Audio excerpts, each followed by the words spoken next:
तो आज मैं आपको एक अनोखी रहस्यमय कहानी सुनाऊंगा। अगर आप चैनल पर नए हैं तो अभी सब्सक्राइब कर ले, क्योंकि यह मेरा दूसरा नया चैनल है। तथा कहानी पूरा देखे, अंत में एक अनोखा रहस्य छुपा है। धन्यवाद। तो सुनिए। एक गांव था जिसका नाम था स्मृति ग्राम। इस गांव के लोग अपनी अद्भुत याददाश्त के लिए जाने जाते थे। वे हर बहुत ही बड़ी बात को याद रखते थे, लेकिन यही उनकी सबसे बड़ी समस्या भी थी। अगर किसी से कोई छोटी सी भी गलती हो जाती तो गांव वाले उसे सालों तक याद रखते और उस व्यक्ति को बार बार उसकी गलती का एहसास दिलाते रहते थे। इस कारण गांव में न तो शांति थी और न ही खुशी। गणेश चतुर्थी का त्योहार नजदीक था। गांव के मुखिया ने सोचा कि शायद गणेश जी की कृपा से गांव में सद्भाव लौट आए। उसने गांव के सबसे प्रतिभाशाली मूर्तिकार रंजन को बुलाया और कहा, रंजन, गणेश जी की एक ऐसी मूर्ति बनाओ जो हमें ये सिखाए कि हमें कैसे माफ करना और भूलना चाहिए।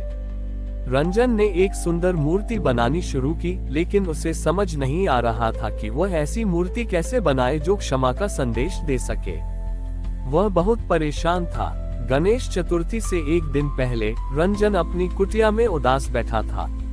तभी एक चूहा आया और उसकी बनी हुई अधूरी मूर्ति से एक छोटा टुकड़ा तोड़कर ले गया। रंजन को गुस्सा आया। उसने सोचा, ये चूहा मेरा काम खराब कर रहा है। उसने चूहे का पीछा किया। चूहा एक बिल में घुस गया। रंजन ने देखा कि बिल में एक बूढ़ा मूषक बैठा है जो बहुत बीमार लग रहा था। चूहा उसके लिए खाने का टुकड़ा ले गया था। रंजन को अपनी गलती का एहसास हुआ। उसने सोचा, मैं कितना स्वार्थी हूँ। मैं सिर्फ अपनी मूर्ति की चिंता कर रहा था, जबकि यह चूहा अपने परिवार के लिए भोजन जुटा रहा था। उसने वापस आकर अपनी मूर्ति को देखा। वह अब अधूरी थी, क्योंकि उसमें से एक छोटा हिस्सा गायब था।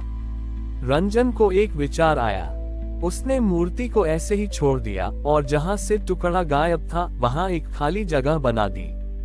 अगले दिन गणेश चतुर्थी पर उसने मूर्ति को पंडाल में रखा। गांव के लोग जब मूर्ति को देखने आए तो उन्होंने देखा कि वह पूरी नहीं थी। सबने रंजन का मजाक उड़ाया। तभी गणेश जी स्वयं उस मूर्ति के रूप में प्रकट हुए। उन्होंने कहा, तुम सबने मेरी मूर्ति में कमी देखी, लेकिन तुमने ये नहीं देखा कि मैंने एक खाली जगह छोड़ी है, जो ये दर्शाती है कि हमें अपने जीवन में गलतियों को भूलने के लिए जगह बनानी चाहिए। गणेश जी ने आगे कहा, ये खाली जगह बताती है कि जीवन में कुछ चीजों को भूलना और माफ करना बहुत जरूरी है। जब तक तुम एक दूसरे की गलतियों को याद रखोगे, तब तक तुम कभी खुश नहीं रह पाओगे। गांव के लोग बहुत शर्मिंदा हुए। उन्होंने अपनी गलती मानी और एक दूसरे को गले लगाया।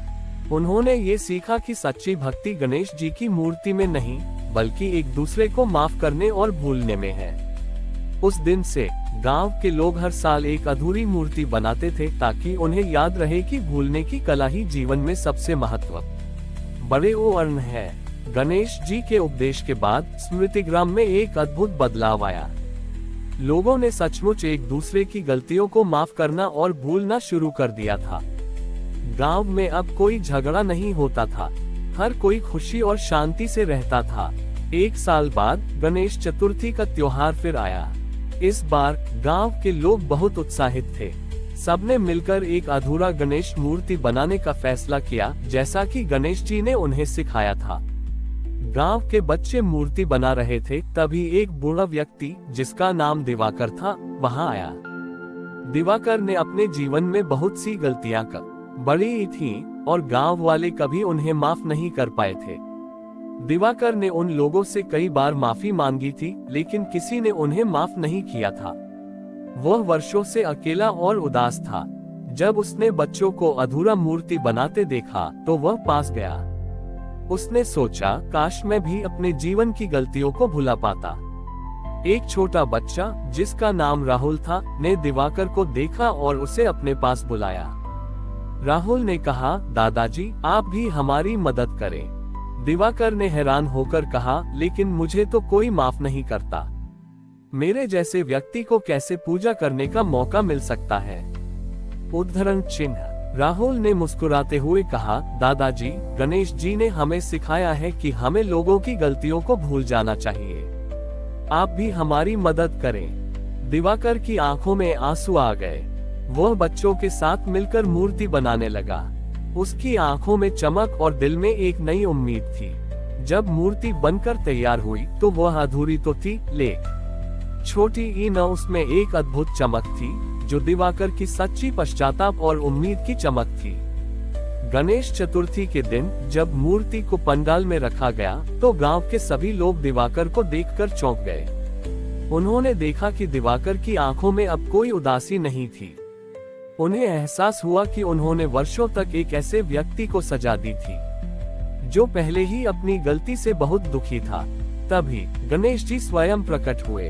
उन्होंने कहा, तुम सब ने मेरी पूजा तो की, लेकिन तुम सब एक दूसरे को माफ करना भूल गए।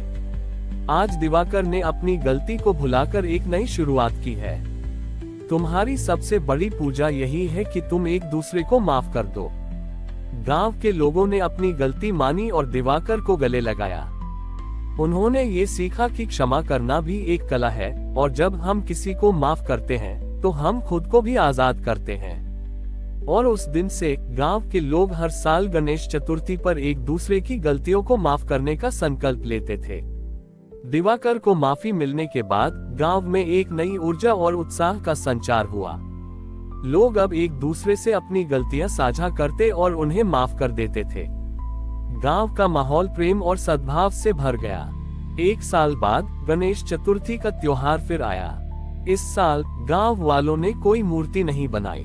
उन्होंने तय किया कि वे हर उस चीज की पूजा करेंगे जो उन्हें गणेश जी ने सिखाई है, क्षमा, दया और प्रेम। गांव के लोग उस जगह पर इकट्ठा हुए जहां कभी रंजन ने अधूरी मूर्ति बनाई थी। उन्होंने एक गोल घेरा बनाया और एक दूसरे का हाथ पकड़कर बैठ गए। तभी एक अजनबी व्यक्ति वहां आया जो बहुत ही बूढ़ा और कमजोर था। उसके शरीर पर बहुत से घाव थे और वह दर्द से कराह रहा था। गांव के लोग उसे देखकर डर गए। उन्हें लगा कि वह कोई भिखारी है और वे उसे अपने पास आने नहीं दे रहे थे।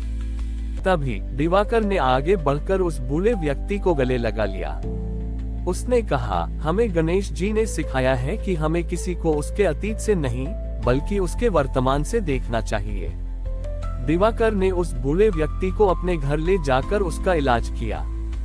उसने उसे खाना खिलाया और उसके घावों पर पट्टी बांधी। जब बूढ़ा व्यक्ति ठीक हो गया तो उसने दिवाकर से पूछा, बेटा तुम इतने अच्छे क्यों हो? दिवाकर ने मुस्कुराते हुए कहा, मैं नहीं बल्कि मेरा गांव अच्छा है। गणेश जी ने हमें सिखाया है कि हमें हर किसी की सेवा करनी चाहिए। वह बूढ़ा व्यक्ति कोई और नहीं बल्कि स्वयं गणेश जी थे। उन्होंने मुस्कुराते हुए कहा, तुम सब ने मेरी सबसे बड़ी पूजा की है। तुमने मुझे मूर्ति में नहीं बल्कि इस बूढ़े शरीर में देखा। तुमने मेरी सबसे बड़ी शिक्षा को अपने जीवन में उतारा है। गणेश जी ने दिवाकर को गले लगाया और गांव वालों को आशीर्वाद दिया।